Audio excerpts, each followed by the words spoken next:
दक्ष प्रजापति के महाराज 27 पुत्रियां थी और उन 27 पुत्रियों का विवाह उसने चंद्रमा के साथ किया। चंद्रमा भेदभाव करने लगे और उन 27 में से जो रोहिणी जी है वो उनको अतिशय प्रेम करने लगा। तो बाकी की बेटियों ने जाकर के पिताजी से शिकायत की, पिताजी हमारे पतिदेव हमारी तरफ ध्यान नहीं देते हैं, केवल और केवल रोहिणी जी पर ही ज्यादा दृष्टि रखते हैं। ससुर जी ने समझाया, चंद्रदेव ऐसा ना करो, सब पर समान भाव रखो। कुछ दिन तो महाराज उसने ये पालन किया ससुर जी की आज्ञा का, लेकिन फिर से वही महाराज अब की बार बेटियों ने आकर फिर से शिकायत की। क्रोध में आकर के दक्ष प्रजापति ने श्राप दे दिया, अरे जाओ तुम कलाहीन हो जाओगे। चंद्रमा तो रुदन करने लगे, महाराज इससे तो आपकी ही बेटियों का ही नुकसान होगा, अब क्या करें, साप मुक्ति का उपाय बताओ। तो कहा जाओ प्रभास क्षेत्र में जाकर के भगवान शंकर की आराधना करो, भोलेनाथ कृपा करेंगे तो ही श्राप से मुक्त हो जाओगे।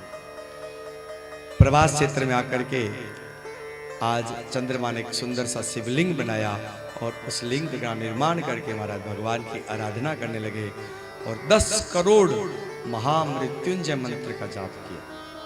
कितना?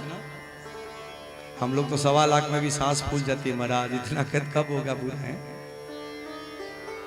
विचार करके देखिए, ब्राह्मणों की, अपने मनुष्यों की और देवों की आयु में भी, प्रमाण में भी फर्क है। मैंने अभी थोड़ी देर पहले बताया था,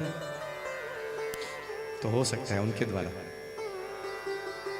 10 करोड़ मंत्र जाप करके चंद्रमा ने महाराज साप मुक्ति के लिए प्रयास किया और भोलेनाथ प्रकट हो गए। और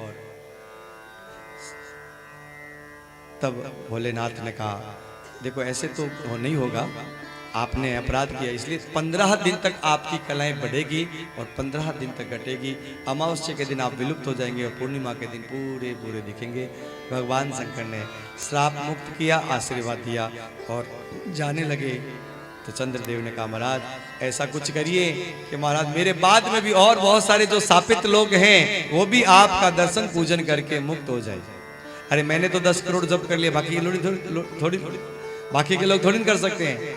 तो महाराज आपका दर्शन मात्र से ही उनके साप मुक्त हो जाए।